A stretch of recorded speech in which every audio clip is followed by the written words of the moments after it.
And our next person here, our next MHK in our hot seat is Mr. Geoffrey Boot, Glenfaba and Peel, and obviously the Minister, we'll come on to that, but the yearly catch-up on, as you know, I should say, amazing time down at the Food and Drink, by the way. 16,000? Absolutely wonderful. Nearly 16,000, it may be just over, I'm not sure. Amazing numbers. And I mean, that's a third more than we've ever had before. Wow. And combination of weather and the fact that there's some pent-up demand. Anyway, let's not use your time for that. Let's talk about COVID first of all. You're in Komen, of course. You are the ones, decision makers. How's it been? I mean, how do you sum it up? Because obviously you're using collective responsibility massively here, aren't you? Well, it's been a very strange year. We started off, we're looking at climate change bill, animal welfare, Brexit issues, and all the usual business as usual, plus trying to push our programme for government commitments through. And then suddenly in March, bang, it all changed. The world changed, and it's still changed. It was fairly fraught. It was very busy. Fraught in Council of Ministers, fraught, or well, not between us as Council of Ministers, but fraught dealing with the issues. I mean, that affected people's personal liberties. I mean, if you look at how we've gone and how liberties were removed and the ability to travel has changed, it's absolutely transformed the way we live. Did you all pull together? As a Komen, yes, we did, and I think we were very cohesive and collegiate, good terms in the way we worked. We had good leadership with our Chief Minister, and David Ashford did a good job on the health side, so we knew what we were doing, we were kept informed.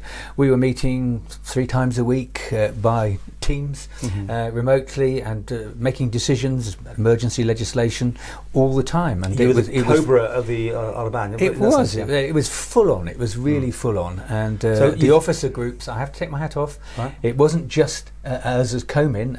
Other members obviously pulled behind, but at the end of the day, it was a team effort with the civil servants and the officers.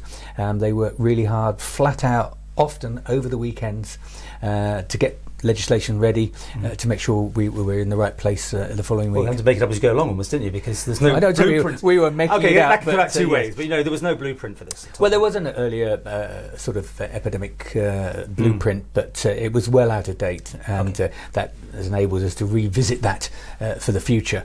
But yes, it was really, as we went along, as things developed, we had to evolve with it. Okay, let's park that and let's talk about year 4 into 5. Your last year, your report card, how's it been? What's been going on? Well, it's been a busy year.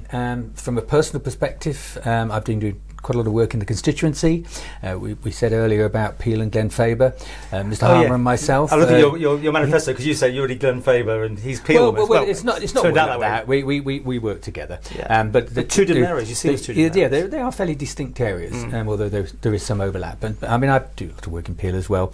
But from a constituency point of view, I think Glenfaba residents view me as their MHK, although I'd dispel that because we've got an election coming up, and who knows if I stand again, I need the whole constituency to pull together. Well, but how much time do you have for constituents when you are, I think as a minister, you are pulled in 2 directions, but I find it very important. I have a day a week where I try and deal with constituency issues, I go and see people, deal with correspondence, although I have to say with email I deal with most correspondence within 24 hours anyway. Apologies to anyone that I haven't dealt with in that time, but I believe that is what an MHK has to do.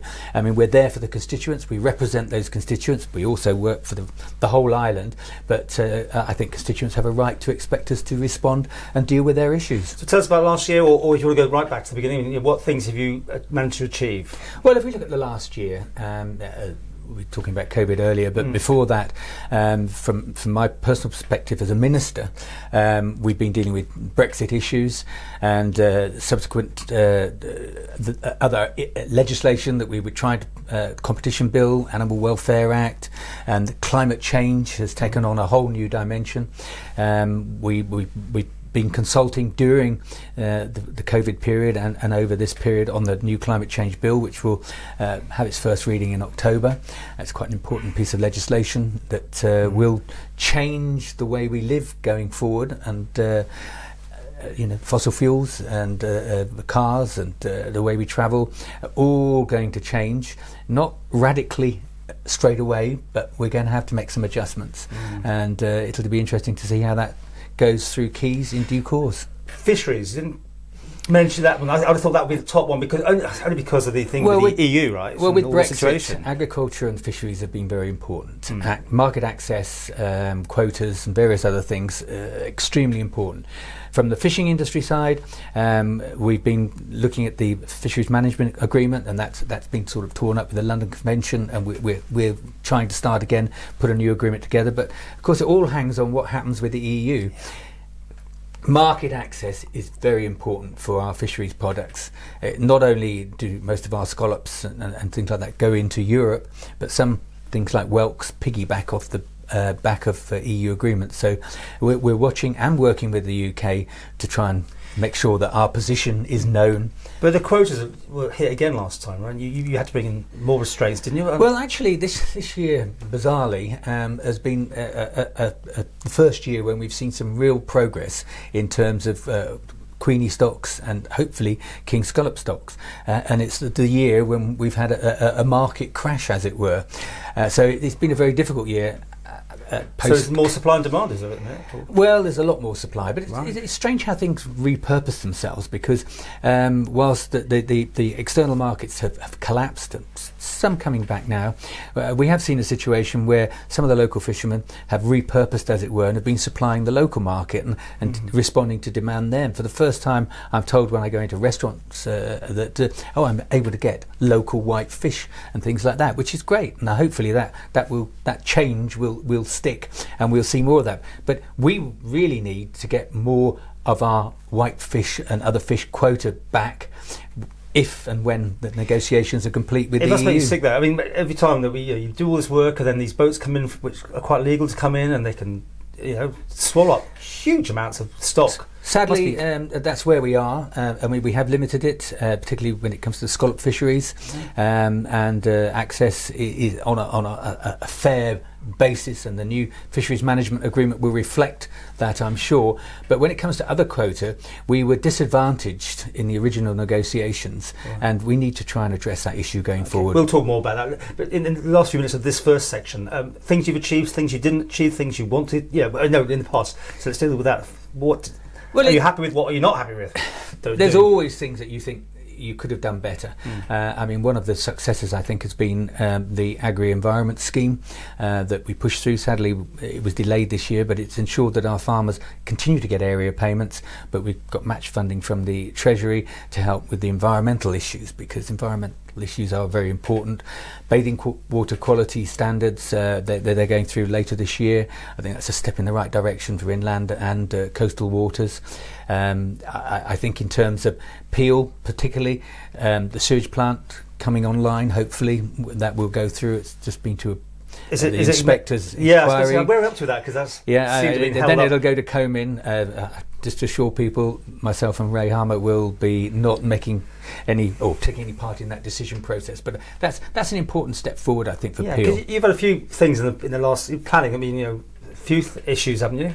Well, planning. I am de facto head of planning, which makes it difficult. You've overridden a few things, and I look at appeals. I read it. The paperwork through, and I take it very seriously, and sometimes inspectors get it wrong, sometimes our department gets it wrong, in my opinion, because at the end of the day, it is, in my opinion, it's very subjective planning. Whatever you do, there's always going to be a winner and there's always going to be a loser, so it's a literally delicate comes balance. to you as a last resort, does it? You personally, you make the yay or nay? If it goes to appeal, yes, the inspector prepares a report that goes to my advisor, who then advises me whether the inspector has got it right from a Manx planning law perspective, and then I have to make the final decision. Yes. So, and you've overturned a couple, haven't you? Yes, I have. I can think of last year. I have done a few, but not that many. I think inspectors, obviously well qualified, they know what they're doing, they look at what's going on, and department planning personnel are obviously well qualified and also know what they're doing from a Manx point of view, but sometimes I feel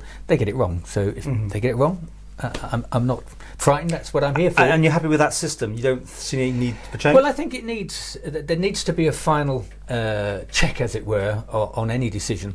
One of my arguments or a support for the minister, whoever that minister is, being able to make that decision. Is at the end of the day, inspectors tend to be UK orientated.